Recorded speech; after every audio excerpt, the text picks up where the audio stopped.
ದೇಶದ ರಾಜಧಾನಿ ದೆಹಲಿಯಿಂದ ಅತ್ಯಂತ ದೊಡ್ಡ ಬ್ರೇಕಿಂಗ್ ಸುದ್ದಿಯೊಂದು ಹೊರಬೀಳ್ತಾ ಇದೆ. ಪ್ರಧಾನಿ ನರೇಂದ್ರ ಮೋದಿಯವರ ಸಚಿವ ಸಂಪುಟದಲ್ಲಿ ಭಾರಿ ಸರ್ಜರಿ ಫಿಕ್ಸ್ ಆಯ್ತಾ? ಕೇಂದ್ರ ವಿತ್ತ ಸಚಿವರ ಕುರ್ಚಿ ಬದಲಾವಣೆ ಆಗ್ತಾ ಇದೆಯಾ? ನಿರ್ಮಲಾ ಸೀತಾರಾಮನ್ ಅವರ ಕೈಯಲ್ಲಿದ್ದ ದೇಶದ ತಿಜೋರಿ ಜವಾಬ್ದಾರಿ ಇನ್ಮುಂದೆ ಮತ್ತೊಬ್ಬರ ಪಾಲಾಗಲಿದೆಯಾ? ಹೌದು, ದೆಹಲಿಯ ರಾಜಕೀಯ ವಲಯದಲ್ಲಿ ಈಗ ಇಂತಹದೊಂದು ಭಾರಿ ಸಂಚಲನ ಸೃಷ್ಟಿಯಾಗ್ತಿದೆ. ವರದಿಗಳ ಪ್ರಕಾರ ಜೂನ್ 28 ಅಥವಾ 29ರಂದು ಅಂದ್ರೆ ಇಂದು ಅಥವಾ ನಾಳೆ ಮೋದಿ ಕ್ಯಾಬಿನೆಟ್ನ ಬಹುನಿರೀಕ್ಷಿತ ಪುನರಚನೆ ಮತ್ತು ವಿಸ್ತರಣೆಯಾಗುವ ಸಾಧ್ಯತೆ ಇದ್ದು ಪ್ರಮುಖ ಖಾತೆಗಳಲ್ಲಿ ದೊಡ್ಡ ಬದಲಾವಣೆಯ ಮುನ್ಸೂಚನೆ ಸಿಕ್ಕಿದೆ. ಈ ಎಲ್ಲ ಬೆಳವಣಿಗೆಗಳ ನಡುವೆ ಸದ್ಯ ದೇಶಾದ್ಯಂತ ಸೌಂಡ್ ಮಾಡ್ತಾ ಇರುವುದು ಕೇವಲ ಒಂದೇ ಒಂದು ಹೆಸರು, ಅದುವೇ RBI ಮಾಜಿ ಗವರ್ನರ್ ಶಕ್ತಿಕಾಂತ್ ದಾಸ್. ಮೂಲಗಳ ಪ್ರಕಾರ ಪ್ರಸ್ತುತ ಪ್ರಧಾನಮಂತ್ರಿಯವರ ಪ್ರಧಾನ ಕಾರ್ಯದರ್ಶಿಯಾಗಿರೋ 69 ವರ್ಷದ ಶಕ್ತಿಕಾಂತ್ ದಾಸ್ ಅವರನ್ನೇ ದೇಶದ ಮುಂದಿನ ಹೊಸ ಹಣಕಾಸು ಸಚಿವರನ್ನಾಗಿ ನೇಮಿಸಲು ಹೈಕಮಾಂಡ್ ಗಂಭೀರ ಚಿಂತನೆ ನಡೆಸಿದೆ ಎನ್ನಲಾಗ್ತಿದೆ. ಇತಿಹಾಸದ ವಿದ್ಯಾರ್ಥಿಯಾಗಿದ್ದ ವ್ಯಕ್ತಿಗೆ ದೇಶದ ತಿಜೋರಿ ಕಾಯೋ ಮಹತ್ತರ ಜವಾಬ್ದಾರಿ ಸಿಗುತ್ತಾ?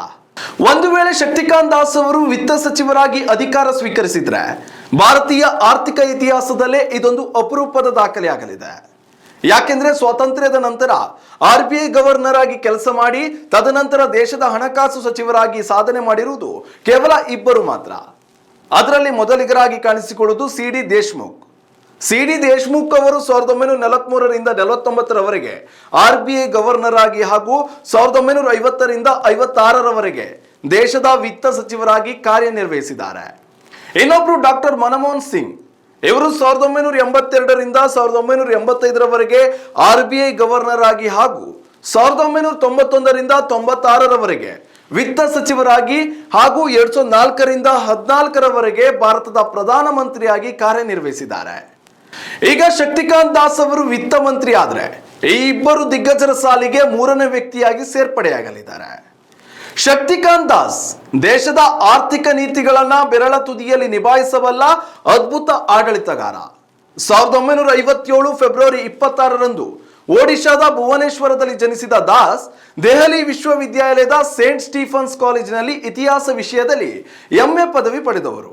ಇತಿಹಾಸದ ವಿದ್ಯಾರ್ಥಿಯಾಗಿದ್ರು ಕೂಡ 1980ರ ಬ್ಯಾಚ್ನ ತಮಿಳುನಾಡು ಕೆಡರ್ನ IAS ಅಧಿಕಾರಿಯ ಪಯಣ ಸಾಗಿದ್ದು ಮಾತ್ರ ಆರ್ಥಿಕ ಇಲಾಖೆಯಲ್ಲೇ. ಕೇಂದ್ರ ಹಣಕಾಸು ಸಚಿವಾಲಯದಲ್ಲಿ ಕೆಲಸ ಮಾಡುವಾಗ ಬರೋಬ್ಬರಿ 8 ಕೇಂದ್ರ ಬಜೆಟ್ಗಳ ತಯಾರಿಕೆಯಲ್ಲಿ ಇವರು ನೇರವಾಗಿ ಭಾಗಿಯಾಗಿದ್ರು. ಇನ್ನು RBIನ 25ನೇ ಗವರ್ನರ್ ಆಗಿ ಡಿಸೆಂಬರ್ 2018ರಿಂದ ಡಿಸೆಂಬರ್ 2024ರವರೆಗೆ ದೇಶದ ಬ್ಯಾಂಕಿಂಗ್ ವ್ಯವಸ್ಥೆಯನ್ನ ಯಶಸ್ವಿಯಾಗಿ ಮುನ್ನಡೆಸಿದ್ರು. ಜಾಗತಿಕ ಮಟ್ಟದಲ್ಲಿ ಇವರಿಗೆ A+ ರೇಟಿಂಗ್ ಗೌರವ ಕೂಡ ಸಿಕ್ಕಿದೆ. RBIನಿಂದ ನಿವೃತ್ತರಾದ ಬೆನ್ನಲ್ಲೇ ಅಂದ್ರೆ 2025ರ ಫೆಬ್ರವರಿಯಲ್ಲಿ ಇವರ ಅನುಭವವನ್ನು ಗುರುತಿಸಿ ಮೋದಿಯವರು ತಮ್ಮ ಪ್ರಧಾನ ಕಾರ್ಯದರ್ಶಿಯನ್ನಾಗಿ ನೇಮಿಸಿಕೊಂಡಿದ್ರು.